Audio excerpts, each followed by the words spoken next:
রমজানের সময়সূচি ক্যালেন্ডারে রোজা নিয়ত সাহারি ইফতারের কিছু দোয়া দেওয়া থাকে, সেগুলো কি পড়া যাবে? আমাদের দেশে রমজানের ক্যালেন্ডার গুলোতে দেখা যায়, ভাই বসেন, কেউ কি বাতাস করতেছে? বসেন বসেন। আমাদের দেশে দেখা যায় রমজানের যে ক্যালেন্ডার গুলো থাকে, ক্যালেন্ডার গুলোতে রোজা দোয়া লেখা থাকে, নাওয়াইতু আন আসুমা গাদান। দেখছেন নি আপনারা? সকল ইবাদতে নিয়ত লাগবে, নিয়ত ছাড়া কোনো ইবাদত আল্লাহর কাছে গ্রহণযোগ্য হবে। ইন্নামাল আমালু বিন্নিয়াত, সমস্ত আমলগুলো নিয়তের উপর নির্ভরশীল। কিন্তু নিয়তের মানে কিন্তু নাওয়াইতু আন না। নিয়তের মানে কি না? নাওয়াইতু আন না। নিয়তের মানে ইচ্ছা। নিয়ত মানে কি করা?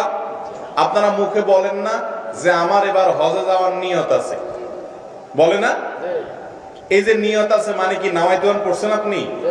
নাওয়াইতু আন আযহাবা ইলাল হজ, এরকম কোনো কিছু বলছেন আপনি মুখে? আপনি মনে প্রতিজ্ঞা করছেন, টাকা পয়সা জমা টমা দিচ্ছেন, তার মানে আপনার মনে ইচ্ছা আছে আপনি কি করবেন এবার হজে। ওই মনের ইচ্ছাটাকেই বলা হয় নিয়ত। মনের ইচ্ছাটাকে কি বলে? আপনি আগামীকাল রোজা রাখবেন বা আজকের দিনে আপনি রোজা আছেন, এই মর্মে আপনি নিয়ত করছেন, বাস এটাই আপনার নিয়ত। মনে যে ইচ্ছা আছে এটাই কি?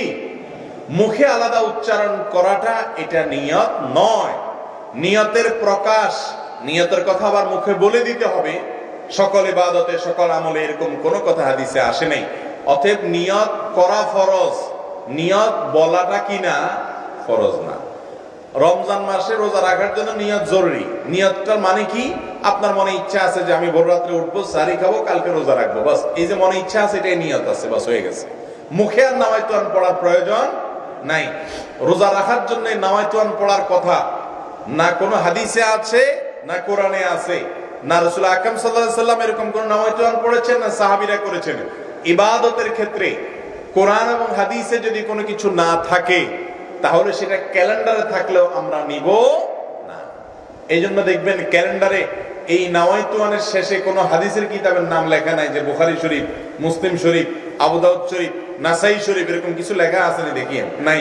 কারণ হলো এটার কোনো কি নাই, ভিত্তি নাই। কিন্তু আমরা মনে করি নাওয়াইতুয়ান না পড়লে কি হবে না, রোজা হবে। এটা আমাদের ভুল ধারণা। অতএব এটা থেকে আমাদেরকে বেঁচে থাকার চেষ্টা করতে হবে। ইসলামের নামে কোনো কিছুকে যদি আপনি আবশ্যক বানিয়ে নেন, ইবাদতের সিস্টেম বানিয়ে নেন, অথচ ইসলাম সেটা নির্দেশ না করে, তাহলে এটা পরিত্যাজ্য হবে। বিদায় রোজার নিয়ত আমরা অন্তরে ইচ্ছা করব, অন্তরে সংকল্প করব, সেটাই নিয়ত। মুখে আর নাওয়াইতুয়ান পড়ার প্রয়োজন নাই। এটাকে আবশ্যক মনে করলে, রোজার জন্য জরুরি মনে করলে বিদআত হবে। কি হবে? বিদআত হবে। ইসলামের নামে বানানো জিনিস তৈরি করা এটা খুব জঘন্য অপরাধ হয়। আল্লাহ আমাদেরকে বাঁচার তৌফিক দান করুন।